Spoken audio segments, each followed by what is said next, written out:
everyone, Ivy Gaming here, and today we're playing Watcher of Realms. For today's video, we're gonna do a dev insights. Let's check out some of the recent dev Q&As and see if there's anything exciting here.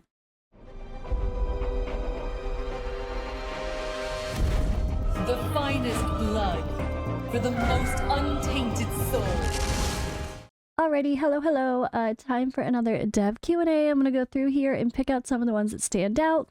Hopefully we get a little bit of teasers for some content to come. There's usually some little hints at things they're actually planning to work on, which is usually kind of fun to see, honestly. I really like to go through these.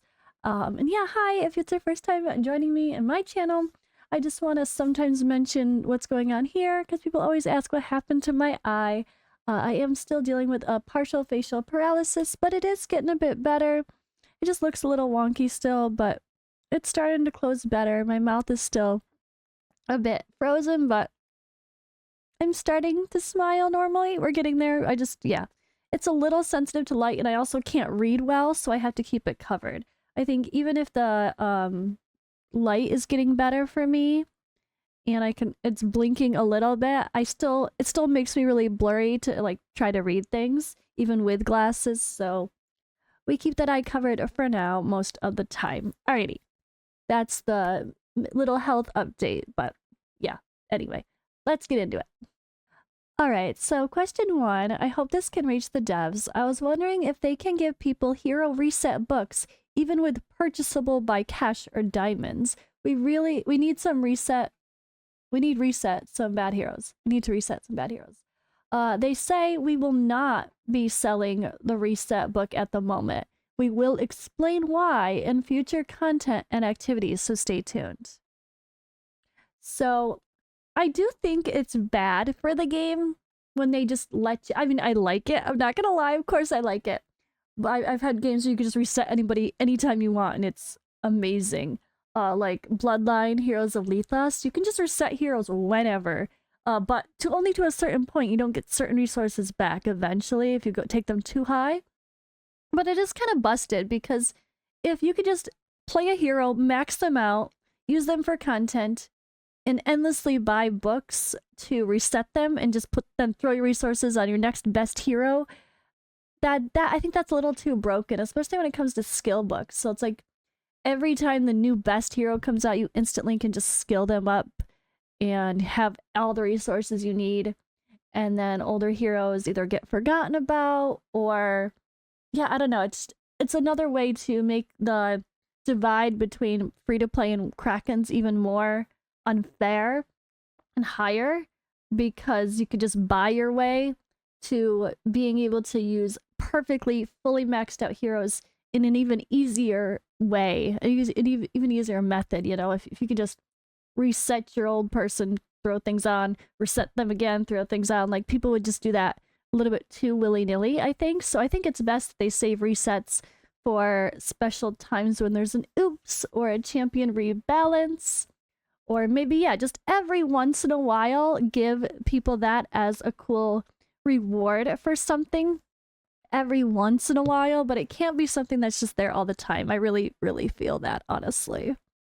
So this was a topic in the last little Q&A for Dev Insights as well, about legendary skill crystals, just not getting enough of them, and it kind of feels bad when you pull legendaries and you can't max them out, kind of thing. But they said, they did bring this up again. They said, we have already increased legendary skill crystal drops in the current event. We'll continue to monitor data and everyone's feedback. I do think, especially when it comes to legendary skill crystals, you can't just have an endless flow of those either. Like, think about Raid Shadow Legends that most of us come from.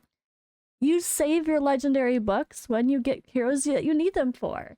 And eventually, by doing the highest end of content, sure, you might have some on stock. But you can't just throw out the highest level resource too easily and have every single legendary on your account fully maxed. I don't think that's necessary. I think that kind of, I don't know. I think that's, again, a power creep thing that might be a little bit too much, to let it just be guaranteed every single time you pull any legendary, you just know you're going to max them out in 3 seconds. I think it kind of drives I don't know, a little bit more of being cautious with your resources, which isn't a bad thing at the end of the day. But maybe to be fair, to not say, oh, we don't need more. Maybe we need a little bit more. I will say that a little bit more would be nice.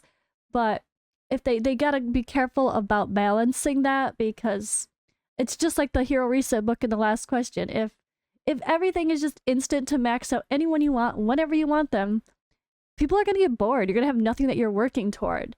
It's not like you open up that chest for the day and, oh, I got that crystal, I can finally max my Ingrid. You want that that's part of the kind of grind of these kind of games. So there has to still be that, I think, a little bit. It can't just be like, everything is instant. This is not a fully like AFK game, and I don't know, it'd be sometimes those sort of overly generous resources that people request. You say you want them, but then when you get them, you just get bored because everything's too easy and too fast. All right, next one here. I'm a heavy player and I have an improvement suggestion. Currently, the Pantheon cannot excel beyond level 80. For basic trial, I've reached level 80, so now I farm every day trial for nothing. As a picture shows, I've had 1,000 in the storage. Can you please add new levels? I understand the game is broken if attack boost will reach 100%, but I can understand a new level above 80 will give crystals or something, a stone each level. Hopefully, ancient summon stone every 5 levels. Just doing the trial to keep it making sense, you know? And they said, we have no plans in the short term to increase the Pantheon levels, so there are no plans for that. I just wish the rewards that you get daily became better, at least. Maybe if there was some way to just put in your resources that you're getting every day for doing it for no reason now, that you could maybe have that work toward getting better daily rewards when you click on it. That would be good, right? Alright, so here's a good topic. Whilst we appreciate what you're trying to do with the extreme promotion raids, you literally made all the extreme raids worthless. Extreme used to drop 15 purple insignia. It's been reduced to 5. The average drop on stage 6 is higher than this. Nobody past day 20 would ever farm blues, and extracts pile up for us. So promotion raid 6 is now better than extreme 1. As for extreme 2, the lowest drop rate on promotion raid 15 is 7 for gold. Extreme drops 5. We do not farm these raids for essence. We do not farm these raids for blue. The complaints and suggestions all said that extreme 2 is useless, and they gave it the same treatment and made it even more useless. This is so true. This is really true. Revert to the previous rewards and change extreme 2 so it has 10 gold insignia drops, and that's all you needed to do. Your player base now has no reason to do extreme promotions again. We get the intent was, instead of a range and only getting one of whatever things, you get all of certain things. But we'd rather have higher chances to get gold and get more of them, or purple. If you farming 1 should get you higher amounts of purple, farming 2 should get you higher amounts of gold, and that's it. Like, it should be a guaranteed for those 2 things, one on each, and then plus chances to get some mythic extract or the gold legendary balls, whatever the hell they're called. Yeah, definitely. They did say we will make adjustments in future updates. They absolutely need to, because it's terrible to farm those. It's just, yeah, it's not good. It's not good. I agree. All right, and then question 10 here. Stage 18 in AMR needs a buff, or add stage 18 and 19. It's absurd how much stamina we need to dump into it compared to everywhere else to see improvement. My suggestion is increase flawless meteorite drops from 5 to 10 to 5 to 10 instead of 2 to 10, as it is now for 18, or add a stage 19 and 20, 19 being the range I just stated, and 20 having like a 7 to 10 range. And they said, thank you for the feedback. We've started to create this feature. So they are working on higher artifact material raids. That was something that was said a long time ago in some posts. So I'm hoping we see that eventually. So there's a couple comments about UI changes, making things laggy, buttons unresponsive, like when hitting escape on the PC. The auto ultimate button is unneeded. What do you mean it's unneeded? Yeah, I want to click a button to use my ultimates on auto so I could walk away when I'm doing easy stuff. It's needed. Anyway, and then like here the new layout is awful. And the next question, they have said they're working on improving performance and that they received suggestions and will implement them. So yeah, there's a couple comments about that. So if you guys have noticed, they are aware at least of the complaints about the new UI changes and the lag that goes along with it. Yeah, the dwarf shop is another one, right? Every time we try to purchase anything, like you try to purchase a bunch of characters, it should be click, click, click, click. We shouldn't have the little spinny circle every time in between every single hero we're trying to buy for that shop, right? And they said they are investigating and addressing this issue. So maybe we'll finally get some lag fix from the Dwarven Association. It only took a year. It was already bad before, but it got worse, apparently, with the last update. Oh, this is so true. Oh my god. This is one thing I want to put in as a very clear suggestion. So, the game is very laggy since, you know, the last update. And the tier 1, tier 2, tier 3 looks horrible the way it's implemented. I agree completely. When it comes to seeing the actual icon for what the gear set is, it makes it even harder to see because the T1, T2, T3 is blocking it. Like, why are they blocking it? It makes it so bad. I want them to put it back the way it was.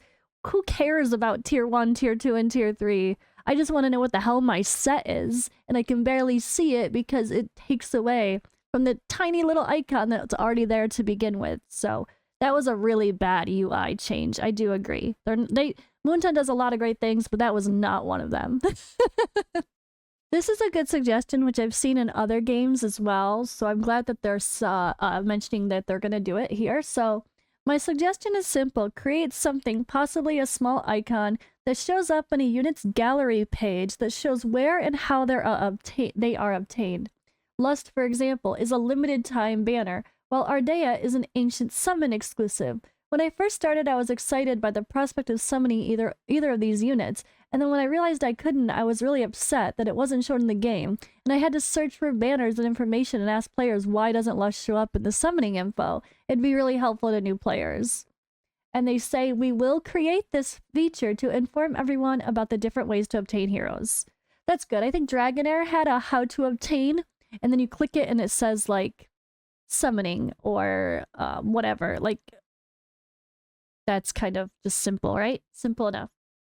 So this is a good one for me to read in case anybody has been confused on this topic. I noticed that when you do auto battles in the background, heroes don't seem to gain XP. Is this by design? And they said, we've described this in the auto battle instructions. During background battles, the XP that heroes receive will be directly converted into XP potions. This conversion follows the overflow XP rules. Heroes that are not max level can receive a small amount of hero XP potion, while max levels receive 30% XP potion. So you do get the potion equivalent, it just doesn't physically go on the hero, like when you're doing a run and you notice your hero's level actually increase.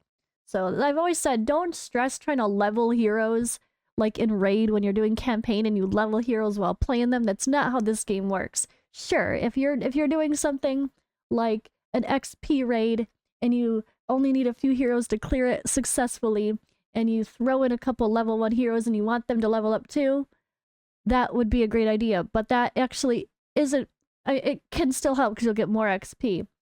But in the end, don't stress trying to do that. Just make sure your runs are as efficient as possible and making sure you're hitting that 100%, for example, with the XP run. Don't want to risk that at all. So people are still complaining about Lucius, of course. Fix Semra's Aegis mode to make sense or give us a reset event for Lucius. It says, yeah, what a waste of 10 skill crystals. I used my hero reset book on Lucius to get the skill crystals back so I could book Helga. Yes, okay, anyway. And they said we will adjust the dispel mechanism. So they're gonna work on it, guys. That's good to hear for everyone that has Lucius like me and was excited to get him originally, right? This is a good point too. Can you start adding whether or not a hero can attack the air units to the description for everybody? will improve the hero interface to show whether they can target air units. That's a good reply because yeah, there's weird things like I feel like Valkyra, her ultimate attacks air units, but I don't think it says that. So you kind of have to like some characters. I'm sure there's more. Maybe there are more. I don't know where like their ultimates can attack air units, but the regular skills can't. Are there more besides that? That's the example I think of, but I'm pretty sure it does not say that. It would just be nice to know in general, can this hero attack air? Yes or no, period. As like some sort of feature in their description, right?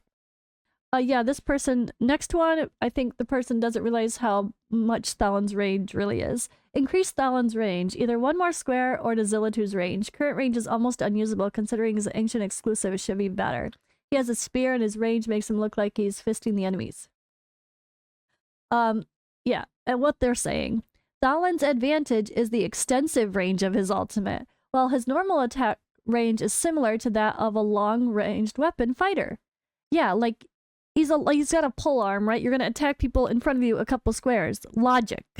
But his throw the spear thing, that's like infinite, isn't it? It's like crazy. It can go really, really, really far. So his range is perfectly fine. It's amazing. I've used him very well. He's so good.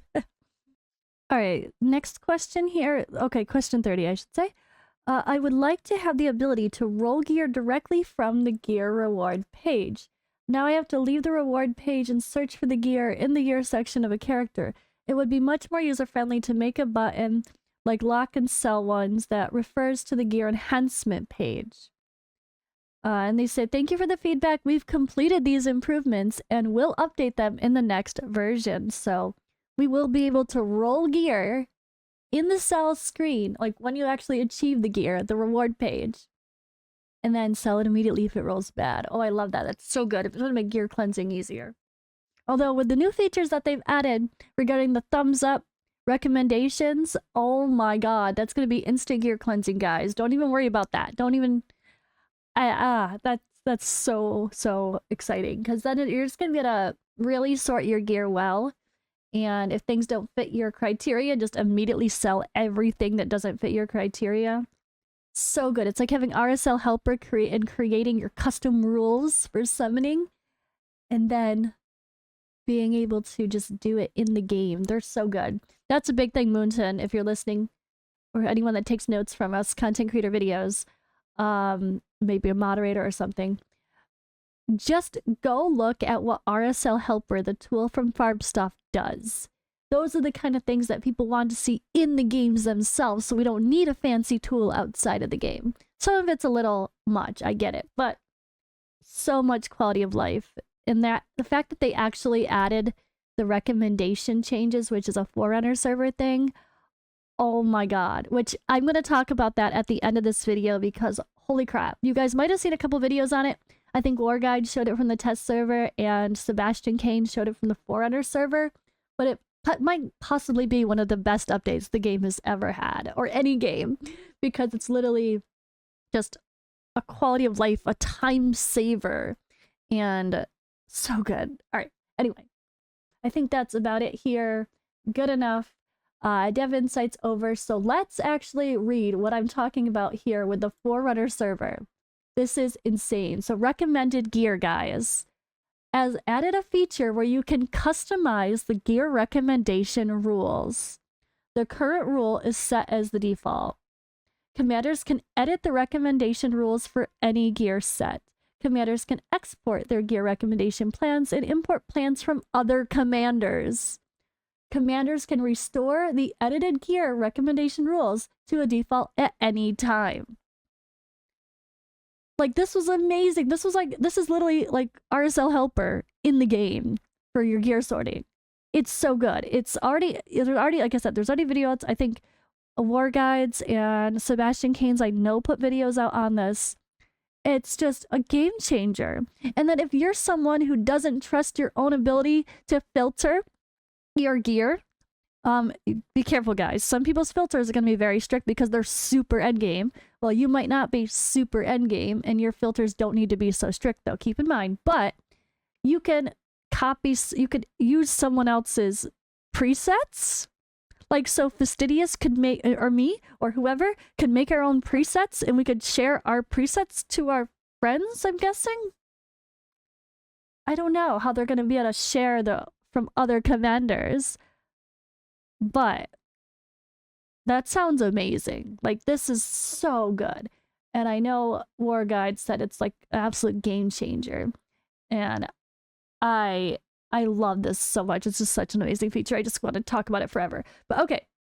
This is a little bit longer video, guys. But yeah, amazing stuff coming from Moonton. Like always, I'm continuing to be impressed by their updates. I think they're doing so good. And I find myself as an employee of FATELESS now, designing our game. I feel like Moonton is always my gold standard of, we need to do things like that. We need to do stuff like this. Like, I'm always just praising Moonton and Watcher for the features in the game, for the communication, for the community stuff that they do. And yeah, amazing, amazing job. And yeah, that's all for today's video. I will see you guys in the next one.